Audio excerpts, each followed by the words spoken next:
What's up, guys? I went to locals last night and got second place.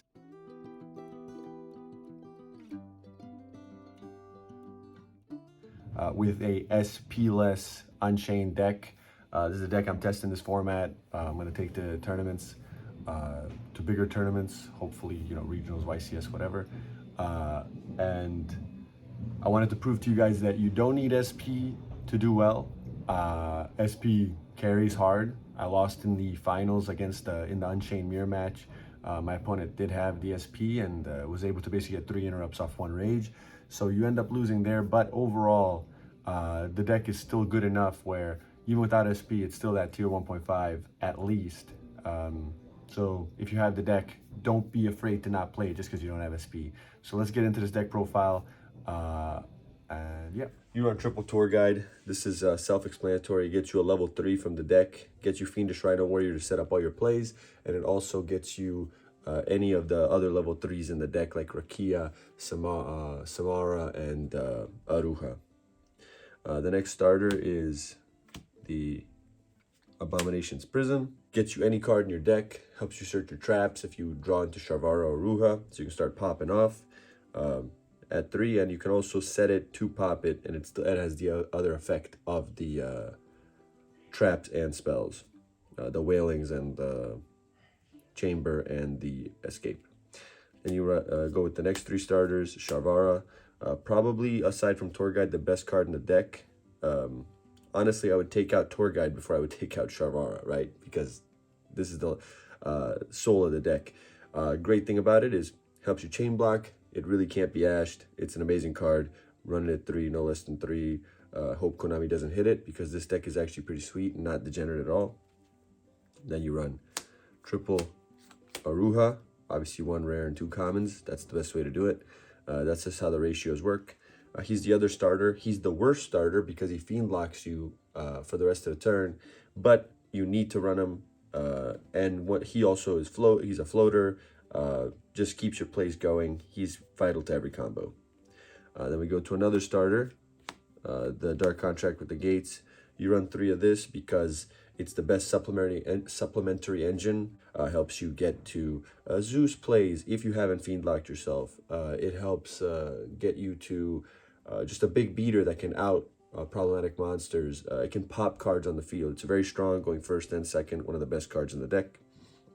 And then another like pseudo starter, which I mean is a starter. It gets you deeper in the deck. Pot of Prosperity probably should be hit in some capacity. This card is insane. If it's your only card in your hand to make a play, you can dig 3 to 6 to try to find that second piece or a tour guide or whatever. If you have full combo, you don't have to even activate it. You can set it and destroy it with one of your monsters to be able to keep playing. Or you can save it for the end where you've thinned out your deck, you've gone all the way in, and then you just Prosperity for 6 because you've already made your combo, and you get that Ash, Nibiru, Imperm. If you post sideboard, you can get into Droll and Lockbirds, all sorts of other stuff, and then that'll get you basically unbreakable board. You have your board plus that card. So Pot of Prosperity is insane. That's, self-explanatory. Next, so these are the starters. Next in the deck, we have the mandatory engine pieces, the traps. This is the only deck where traps are pretty standard to run in multiples because they can be set, destroyed, and then they have their secondary effects pop off. They also have their primary effects, which are very strong. This one pops an Unchained monster on your field and a card on their field. Then you run 2 Chamber and 1 Wailing. Going second, this helps you if you can activate it. And when you link summon, you're able to pop cards on your opponent's field, helping you clear board easier, and it helps you chain block, which is nice. Monster engine requirements. You run 1 Shyama. Card isn't the worst to draw, but it's not great to draw. In this deck, for some reason, you draw the 1-ofs more than the 3-ofs. We'll just do both of them. The 2 level 3s, the other ones are aside from Aruha. Sarama, integral to the combo. You search it for your normal summon if you haven't tour guided this turn. And Rakia, Also, a key piece to the combo, helps you play through Nibiru, and well, they actually, all three of these do. They're very key. You can't cut them. Running them at more would be nice, but then you'd brick yourself more. These are pretty standard. You can't go really more or less. Then you got the Rhino Warrior. He's very good, but you run him mostly for the tour guide play. And then you really have 3 bricks in this deck that are god-awful to draw. But you have to run them. You have to run this one because the Dark Contract with the Gate, you know, that's self-explanatory. He helps you make all your plays. You know, not all your plays, but he helps you pop off your cards so that you can plus and summon your Yama Lord. This guy is really good interruption on your opponent's turn. You have to run him. He is a minimum at 1. If you run him at multiples, you can actually chain block when you're destroying stuff. So I've tried testing it at higher numbers, but it doesn't work out as well as you'd like, because then you kind of brick yourself. He doesn't actually start. He kind of just extends, which is not good. Not good enough for this deck. And then you have the Soul of Disaster. This one's the most controversial, but this card single-handedly helps you play through Nibiru the best. You will get Nibiru in this deck. The hand trap format is a thing right now.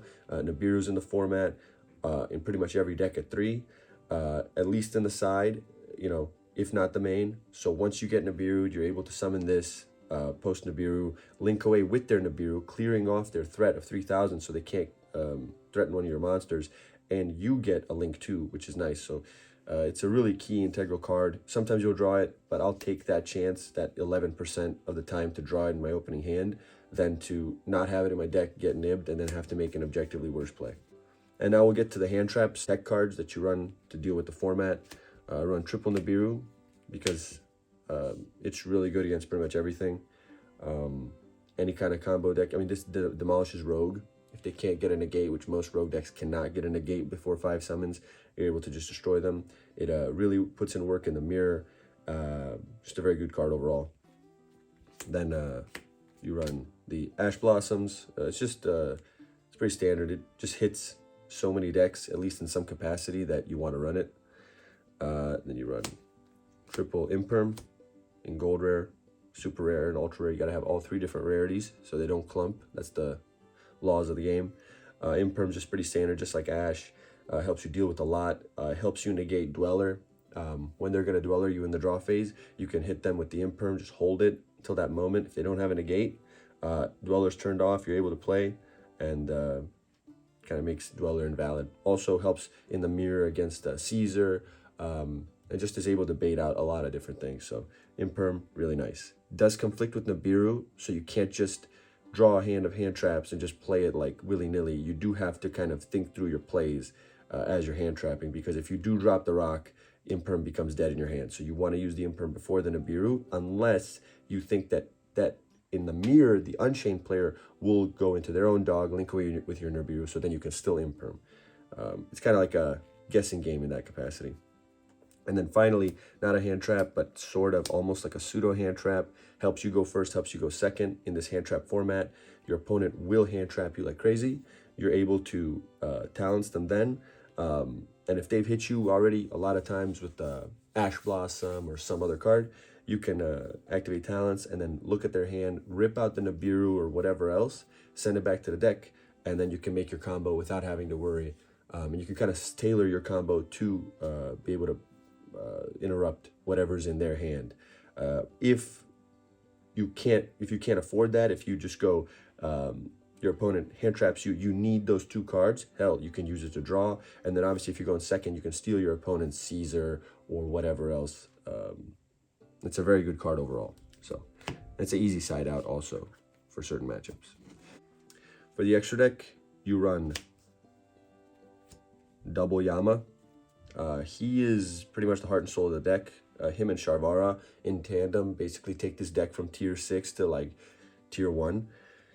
He's on Summon Search, and his 2 very simple basic effects, you know, just your on special Summon Search, and when something's destroyed, he banishes himself to summon another Unchained another Fiend from your graveyard. Just 2 effects, not like other modern cards that have 3 or 4 effects. But it's good enough, it's great enough that this card is like almost carries the deck. It's what helps you play through Nibiru. It helps you play through. It helps you float on your opponent's turn. If you get kaiju'd or whatever, the moment something's destroyed, he can trigger summon back your rage, and then you can just keep going off. It's an amazing card. Then you run double rage.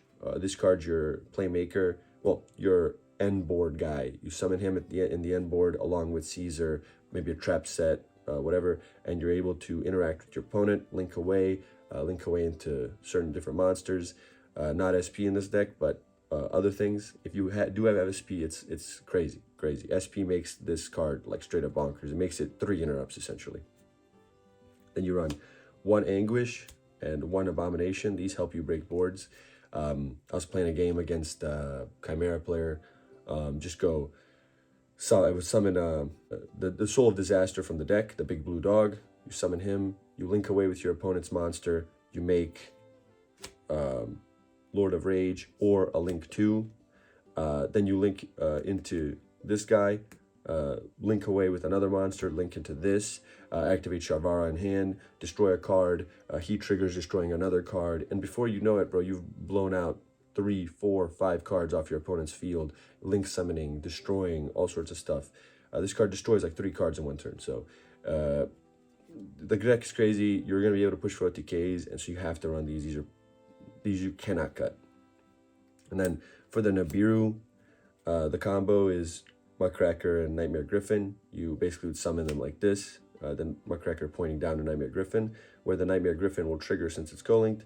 You'll be able to discard a card, set the chamber of the Unchained face down, so you can reborn your rage. You'll have rage in the graveyard. So Muckracker points to Nightmare Griffin sets your trap, and they're also special summon locked. So they're under like a Majesty's Fiend. You have protection, and you have the trap to get rage, so you can link away with your opponent's monster. So this is why that's there. You can't cut that either.